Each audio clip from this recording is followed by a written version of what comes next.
Welcome to jet news special story. Hidma ఈ పేరు గత కొన్ని సంవత్సరాలుగా మారుమోగుతుంది. మహారాష్ట్ర, ఛత్తీస్గఢ్, తెలంగాణ, ఆంధ్రప్రదేశ్ పోలీసులతో పాటు సిఆర్పిఎఫ్ బలగాలకు ఈ పేరు నిద్ర పట్టనివ్వట్లేదు. పోలీసులను, ప్రత్యేకంగా కేంద్ర బలగాలను ముప్పు తిప్పలు పెట్టి దండకారణ్యం అడవుల్లో 3 చెరువుల నీళ్లు తాగించాడు హిడ్మా. అనేక సార్లు చిక్కినట్లే చిక్కి మెరుపు వేగంతో తప్పించుకున్నాడు. చివరికి మన్నెం అడవుల్లో ఎన్కౌంటర్ అయ్యాడు.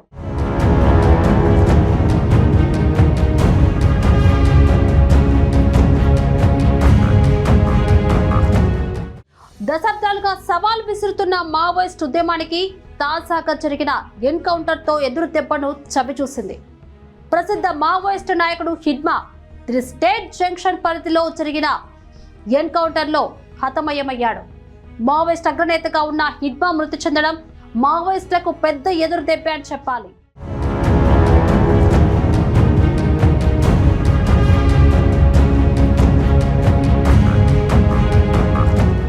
ఛత్తీస్గఢ్ లోని సుక్మా జిల్లా పూర్వతి గ్రామంలో 1981 జన్మించిన హిడ్మా 17 ఏళ్లకే అడవి బాట పట్టాడు. సుమారు 1990ల చివర్లో హిడ్మా బాల సంఘం క్యాడర్ గా మావోయిస్టు ఉద్యమంలో చేరారు. మావోయిస్ట్ అగ్రనాయకుల్లో ఎక్కువ మంది తెలంగాణ, ఆంధ్రప్రదేశ్ ప్రాంతాలకు చెందిన వారు ఉంటారు. కానీ హిడ్మా మావోయిస్ట్ సెంట్రల్ కమిటీలో బస్తర్ ప్రాంతం నుంచి ఎన్నికైన ఏకైక గిరిజన నాయకుడు. చిన్న వయసులోనే దండకారణ్య స్పెషల్ జోనల్ కమిటీలో కీలక సభ్యుడిగా, ఆ తర్వాత కేంద్ర కమిటీలో కీలక సభ్యుడిగా ఎదిగాడు.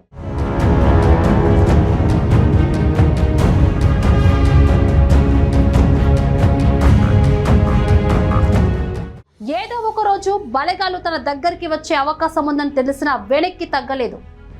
నమ్మిన సిద్ధాంతం కోసం మరింత ముందుకే నడిచాడు. ఆపరేషన్ కర్రెగుట్టలు స్టార్ట్ అయిన బెదరకుండా తన పోరాట పటిమను ప్రదర్శించాడు. 5.5 అడుగుల ఎత్తు, బక్కపలుచని శరీరం, చేతిలో AK-47 తుపాకీ, ఇవన్నీ పవర్ఫుల్ కాదు, కానీ ఆయన మైండే చాలా పవర్ఫుల్. మావోయిస్ట్ మాస్టర్ మైండ్ గా హిడ్మాని పిలుస్తారు. హిడ్మా ఆయన మాస్టర్ మైండ్ తో ప్లాన్ ఆఫ్ యాక్షన్ తయారు చేస్తాడు. హిడ్మా స్కెచ్ తో అనేక మారణ హోమాలకు నేతృత్వం వహించినట్లు భద్రతా ఏజెన్సీలు భావిస్తున్నాయి.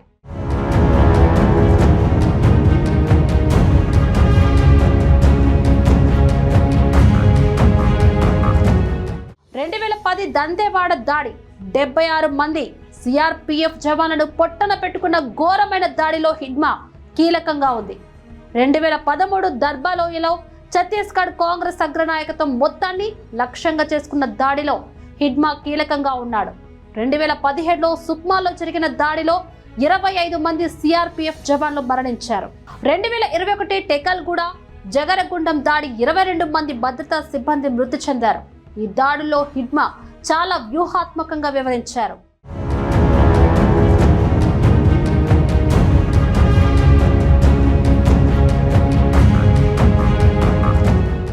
హిడ్మాకు అడవుల్లో గెరిల్లా యుద్ధంలో అపారమైన అనుభవం ఉంది. బస్తర్ అడవుల గురించి ఇతనికి పూర్తిగా తెలుసు. ఈ కారణంగానే దశాబ్దాలుగా భద్రతా బలగాలకు చిక్కకుండా తప్పించుకుంటూ వచ్చాడు. People's liberation guerrilla army battalion number 1 commander, కేంద్ర కమిటీ సభ్యుడు. హిడ్మా AK-47 రైఫిల్ తో పాటు 4 అంచెల భద్రతా వలయంలో ఉండేవాడు.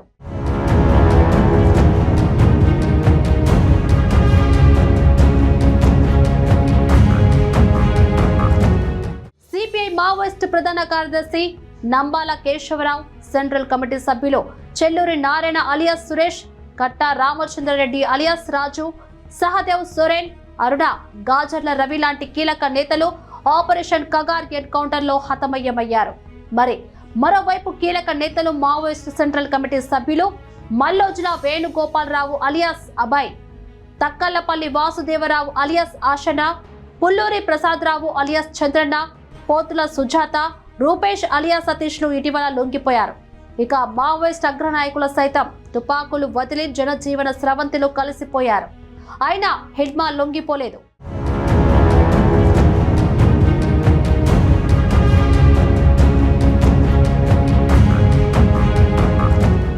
నవంబర్ 11న ఛత్తీస్గఢ్ సీఎం హిడ్మా తల్లితో మాట్లాడారు.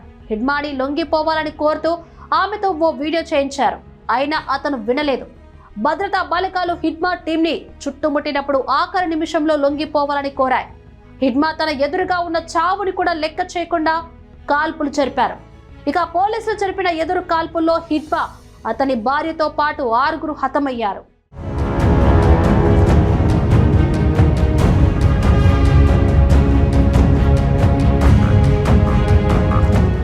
హిడ్మా ఇండోనేషియాలోని గెరిల్లా దాడులో ట్రైనింగ్ తీసుకున్నట్లు గతంలో ప్రచారం జరిగింది. ఈ నేపథ్యంలోనే అతడు యూ టైప్ గెరిల్లా దాడిలో ఆరితేరాడు. భద్రతా దళాలను కట్టడి చేయడం, వారి కదలికలను గుర్తించడంలో దిట్ట. భద్రతా దళాలపై దాడులు చేయడంలో హిడ్మాకు సిద్ధహస్తుడిగా పేరుందని చెప్పుకోవచ్చు.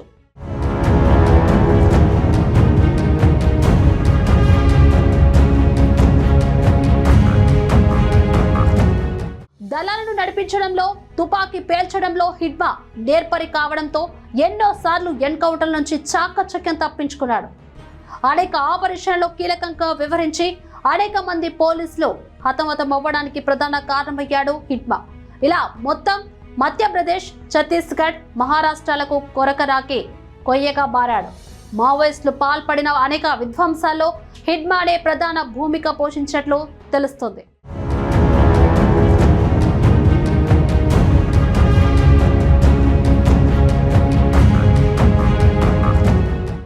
ఆంధ్రప్రదేశ్, ఛత్తీస్గఢ్, తెలంగాణ రాష్ట్రాల 3 జంక్షన్ చాలా కాలంగా మావోయిస్టుల రహస్య స్థావరాల కేంద్రంగా పేరు పొందిందని చెప్పొచ్చు. అయితే అలాంటి దృఢమైన ప్రాంతంలోనే ఇప్పుడు ఎన్కౌంటర్ జరగడం వలన భద్రతా దళాలు ఇప్పుడిప్పుడే ఈ కోట లాంటి మావోయిస్ట్ బలమైన ప్రదేశాల్లోకి సైతం చొరబడగలిగే స్థాయికి తమ సామర్థ్యాన్ని పెంచుకున్నాయని అర్థమవుతుంది. ఇక తాజాగా అల్లూరి సీతారామరాజు జిల్లా మారేడుమిల్లి అడవుల్లో మావోయిస్టులు భద్రతా బలగాల మధ్య ఎదురు కాల్పులు జరిగాయి. ఈ ఎదురు కాల్పుల్లో అగ్రనేత మద్వి హిడ్మా మృతి చెందారు. హిడ్మాతో పాటు ఆయన భార్య, అనుచరులతో కలిపి మొత్తం 6 ఈ ఎన్కౌంటర్లో ప్రాణాలు కోల్పోయారు.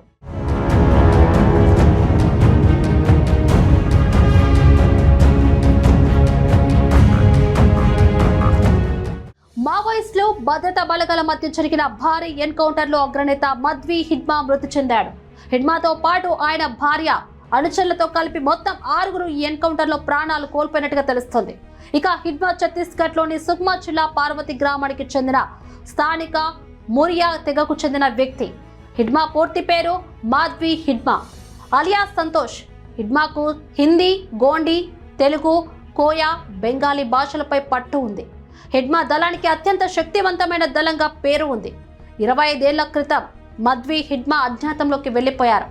బస్తర్ ప్రాంత దళంలో కీలక సభ్యుడిగా ఎదిగిన హిడ్మా చిన్న వయసులోనే మావోయిస్ట్ కేంద్ర కమిటీ సభ్యుడిగా ఎన్నికయ్యారు. గెరిల్లా దాడుల వ్యూహకర్తగా పేరు పొందిన Hidma alias Santosh people liberation guerrilla army కమాండర్గా పనిచేశాడు. అంతేకాదు దండకారుణ్య స్పెషల్ జోనల్ కమిటీ సభ్యుడిగా కూడా హిడ్మా పనిచేశాడు.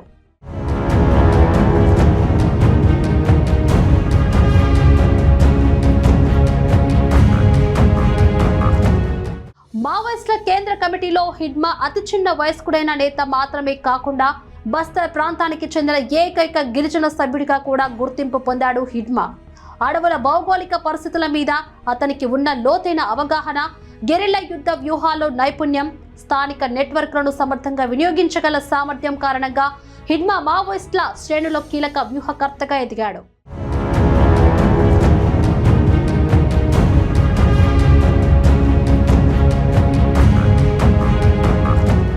పోలీసులకు అతను పెద్ద సవాల్గా మారడంతో అతని తలపై ₹1 కోటి రివార్డు కూడా ప్రకటించారు. దండకారణ్యంలో మావోయిస్టు కార్యకలాపాలు విస్తరించడం, స్థిరపడటం వెనుక హిడ్మా రూపొందించిన వ్యూహాలే ప్రధాన పాత్ర పోషించాయని అంచనా వేయొచ్చు. హిడ్మా 10వ తరగతి వరకు మాత్రమే చదువుకున్నాడు. ఆయనకు విపరీతమైన టెక్నికల్ నాలెడ్జ్ ఉంది అని పోలీసుల దర్యాప్తులో తెలిసింది. అందువల్లే పోలీసులు గత కొన్నాళ్లుగా హిడ్మాను పట్టుకునేందుకు ప్రయత్నించినా అతడు తప్పించుకునేవాడు. ఇప్పటి వరకు 26కి పైగా ప్రధాన దాడుల్లో పాల్గొన్నట్లు తెలుస్తోంది. అంతేకాదు హిడ్మా వేలాది మంది సిబ్బందితో పెద్ద ఎత్తున ఆపరేషన్లు చేపట్టినట్లు పోలీసుల దర్యాప్తులో తేలింది. పోలీసులకు పెద్ద సవాల్గా మారిన హిడ్మా తలపై ₹1 కోటి రివార్డు సైతం ఉంది. అలాగే హిడ్మా సతీమణి హేమపై కూడా 50 లక్షల రివార్డు ఉంది.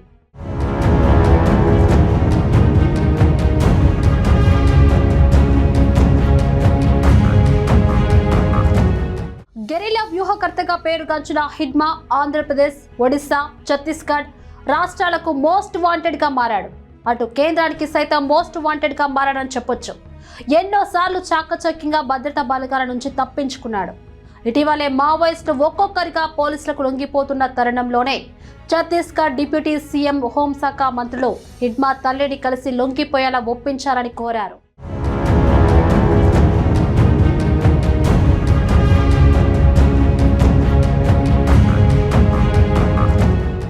పీపుల్స్ లిబరేషన్ గెరిల్లా ఆర్మీలో ఒక బెటాలియన్ కు నాయకత్వం వహించాడు. హిడ్మా మరణంతో మావోయిస్టు ఉద్యమం దాదాపుగా అంతరించినట్టేనని భద్రతా నిపుణులు భావిస్తున్నారు. నాయకులు లేకపోవడంతో చిన్న క్యాడర్ సభ్యులు ఆయుధాలు విడిచిపెట్టి లొంగిపోయే అవకాశాలు గణనీయంగా పెరిగాయి. దండకారణ్యం, ఏఓబి ప్రాంతాల్లో మావోయిస్టుల సంచారం, దాడులు పూర్తిగా తగ్గిపోయాయి.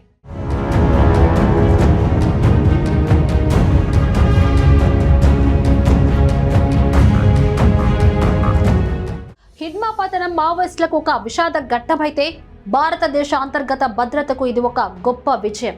మిగిలిన అగ్ర నాయకులు భద్రతా దళాల వల్ల నుంచి ఎంత కాలం తప్పించుకోగలరన్నది ఇప్పుడు ఒక పెద్ద ప్రశ్న. నక్సలిజంపై భారత ప్రభుత్వం సాగిస్తున్న పోరాటం ఇక తుది దశకు చేరుకున్నట్లేనని స్పష్టమవుతుంది.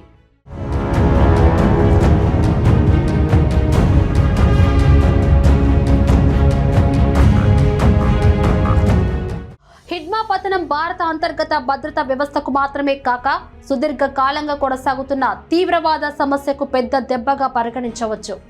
దశాబ్దాలుగా దండకారణ్యంలో మావోయిస్టు దళాలకు ఆపరేషన్ల దిశానిర్దేశం ఇచ్చిన నాయకత్వ స్థాయి కదలికలు తీవ్రంగా దెబ్బతిన్నాయని జరిగిన పరిణామాలే ఇందుకు ఉదాహరణలుగా చెప్పొచ్చు.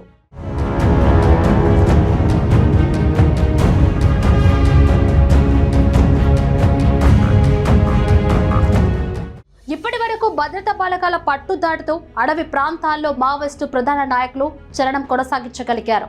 అయితే నిరంతర ఇంటెలిజెన్స్ ఆధారిత ఆపరేషన్లు, స్థానిక పోలీసింగ్ బలోపేతం, రోడ్ల ఇన్ఫ్రాస్ట్రక్చర్ అభివృద్ధి, ప్రజల మధ్య సమాచార ప్రవాహం కలిసి ఇప్పుడు మిగిలిన అగ్ర నాయకుల భవిష్యత్తు గురించి ఒక కీలక ప్రశ్నను రేకెత్తిస్తున్నాయి.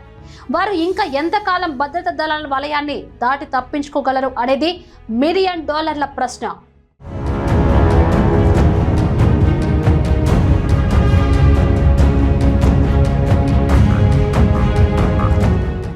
ఈ పరిణామాలను చూస్తే నక్సలిజంపై భారత ప్రభుత్వం సాగిస్తున్న బహుళ స్థాయి పోరాటం, భద్రతా చర్యలు, అభివృద్ధి కార్యక్రమాలు, స్థానిక సమాజ భాగస్వామ్యం ఇప్పుడు తుది దశను చేరుకుంటున్నట్లు భావించవచ్చు. అయితే ఇది ఉద్యమం పూర్తిగా ముగిసిందని చెప్పే స్థితి కాదు.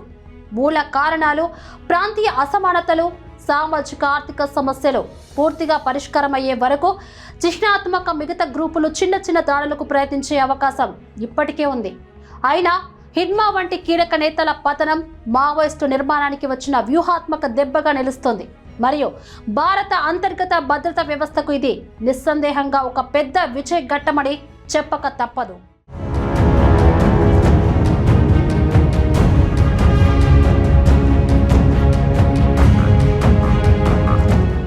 మూడు రాష్ట్రాలను ముప్పు తిప్పలు పెట్టిన మావోయిస్ట్ అగ్రనేత హిడ్మా ఎన్కౌంటర్లో హతమయ్యారు. వరుస ఎదురు దెబ్బలతో ఉక్కిరి బిక్కిరవుతున్న మావోయిస్టులకు హిడ్మా ఎన్కౌంటర్ కావడం మావోయిస్టులకు గట్టి షాక్ అని చెప్పాలి. నక్సలిజంపై భారత ప్రభుత్వం సాగిస్తున్న పోరాటం ఇక తుది దశకు చేరుకున్నట్లేనని స్పష్టమవుతుంది.